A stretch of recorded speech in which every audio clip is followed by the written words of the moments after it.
The night was dark and stormy, with rain pouring down in torrents. Lightning flashed across the sky, illuminating the old, decrepit mansion on the hill. It was a house that had stood for centuries, a place whispered about in hushed tones by the townsfolk. They called it the Haunted Hollow Manor. Inside the mansion, a group of 5 friends had gathered for a dare. Sarah, the daredevil of the group, had challenged them to spend the night in the supposedly haunted mansion. Despite their apprehensions, they all agreed, thinking it would be a thrilling adventure. The group consisted of Sarah, John, Lisa, Mark, and Emily. They arrived at the mansion armed with flashlights, sleeping bags, and enough snacks to last them through the night. As they entered the grand foyer, they could feel the oppressive atmosphere that hung in the air. The mansion was as eerie on the inside as it was on the outside. Dust-covered furniture, faded portraits of long-dead residents, and cobwebs adorned every corner. The place seemed frozen in time, a relic from a bygone era.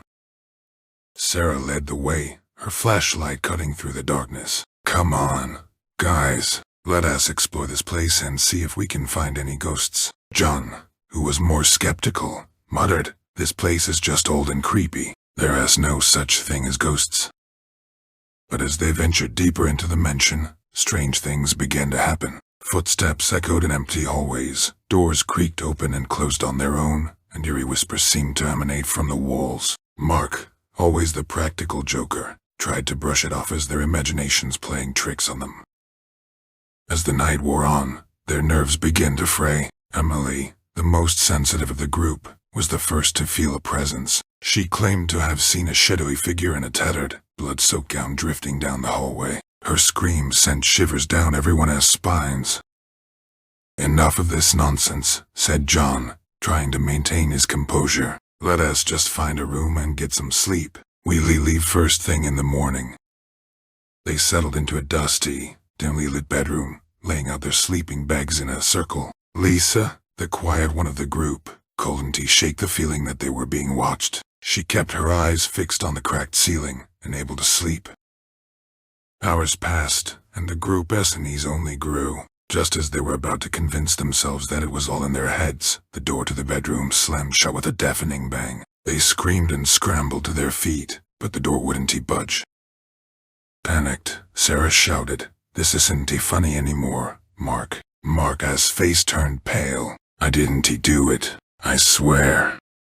In that moment, a blood-curdling scream pierced the air. It was Emily, who had been sitting on the edge of the bed, staring wide-eyed at the corner of the room. Her trembling finger pointed at a grotesque, ghostly figure that seemed to be materializing from thin air. The apparition was a woman, her face contorted in anguish, her eyes hollow and empty. Her ghostly form was a chilling aura that froze the blood in their veins. She raised her bony finger and pointed at each of them in turn, her voice a ghostly whisper, "You should not have come here." Terror gripped the group as the ghostly figure advanced slowly, her cold, clammy fingers reaching out towards them. Lisa, who had been the quietest until now, let out a desperate cry and fainted. The room grew colder with each passing second, and the group huddled together, their hearts pounding. They had come seeking adventure, but now they were trapped in a nightmare. In a desperate bid to escape, they tried to break down the door, but it remained steadfast. As the ghostly figure closed in, Sarah, her voice trembling, asked, "Who are you? What do you want?" The ghostly woman's mournful eyes met Sarah's, and she whispered, "I am Isabella, trapped in this house for centuries, seeking vengeance for the injustice done to me." Isabella's story unfolded with a haunting sadness. She had been falsely accused of witchcraft in the 17th century, a time when hysteria and paranoia had gripped the town. The townsfolk, driven by fear, had condemned her to a horrific death by burning at the stake. Isabella had cursed them all with her last breath, vowing to haunt the descendants of those who had wronged her. As Isabella recounted her tragic tale, the room seemed to close in on the terrified group. They realized that they were the descendants of those who had condemned her to her terrible fate. Tears filled Sarah's eyes as she pleaded, "We had nothing to do with what happened to you. We were innocent." Isabella's form wavered, and for a moment, it seemed as though she might relent. But then, her ghostly visage hardened, and she declared, "Innocent or not, you bear the blood of the guilty. The curse must be fulfilled." With those words, Isabella's spectral form enveloped the group, and they were consumed by an overwhelming darkness. The next morning, the sun rose on Haunted Hollow Manor, but no one ever saw the five friends again. Their disappearance remained a mystery, a chilling tale whispered by the townsfolk for generations to come. And so, the curse of Isabella endured, a tragic reminder of the past that could never be escaped.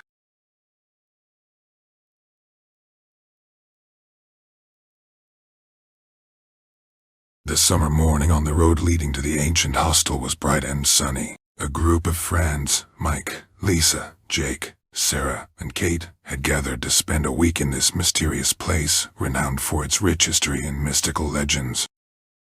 "Are you sure this is a good idea?" Lisa asked, gazing intently at the ancient building, which seemed frozen in time. "It will be the adventure of a lifetime," Mike replied with confidence. "We can learn so much about the history of this place." Sarah agreed, saying, "And I heard that this hostel has a unique collection of antique books and artifacts. I want to explore them." And so, they entered the hostel, which appeared just as ancient on the inside as it did on the outside. The furniture, decor, and ambience gave the impression that they had stepped back in time. The hostel's owner, an old woman named Agnes, was welcoming and hospitable.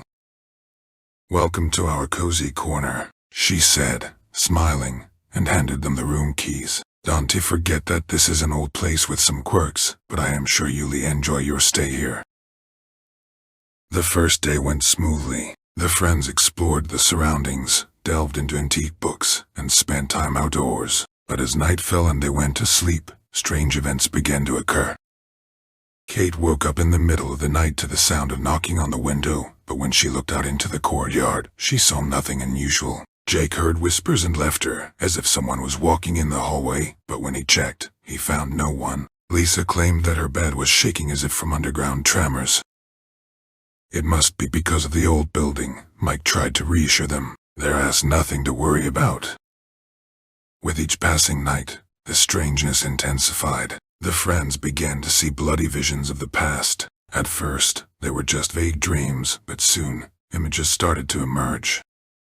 In one of her dreams, Lisa saw a woman dressed in antique clothing with bloody hands emerging from the room they were currently staying in. Sarah witnessed mysterious figures wearing masks performing sacrificial rituals in an ancient ceremonial room. Kate saw the bloody face of a young man disappearing into the walls of the hostel. They couldn't explain these visions, but they haunted them every night before sleep. Fear began to affect their sanity and their relationships with each other. One day, while the others contemplated their next move, Sarah and Jake decided to conduct their own investigation. They started by examining the archives and documents of the hostel. As they studied old records, they discovered evidence of mystical rituals that had indeed taken place in the hostel's past. Previous guests had become victims of these rituals, and their blood was used in strange ceremonies to summon something malevolent. Sarah and Jake decided they needed to share this information with the rest of their friends, but they began to feel as if someone was watching them. Fear grew with each new discovery. With each passing day, the friends grew more paranoid. They felt that the past of the hostel was beginning to consume their reality. The mystical visions didn't leave them, and they felt as if they were becoming victims of something evil hidden within the walls of this place.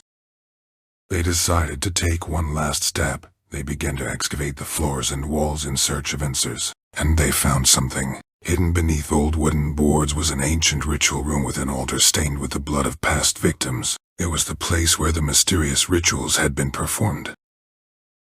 Then, they heard footsteps approaching the room. Someone was in the hostel with them.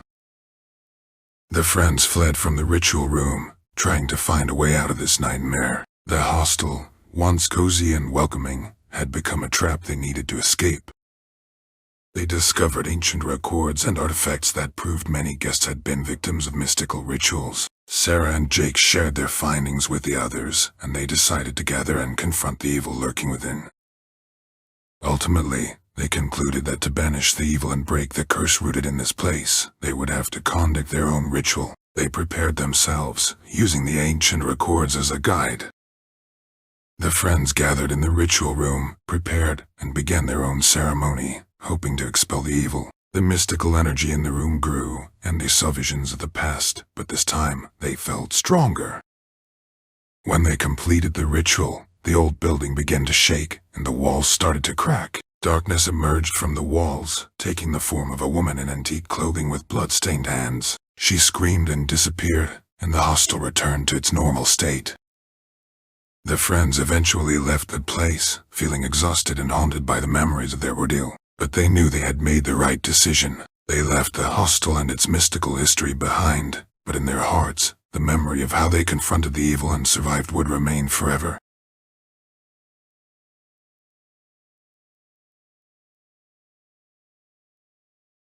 Lisa decided to start a new chapter in her life by moving to a bustling metropolis. To begin, she stayed in an inexpensive hostel in the city center. The room they offered her was on the top floor and promised an amazing view of the city at night. She agreed immediately, without hesitation. Climbing the stairs to the top floor, Lisa opened the door to her room. The view of the city from such a height was truly breathtaking. The lights of the buildings, flickering in the night, seemed like stars on the ground. At that moment, she fell in love with this place.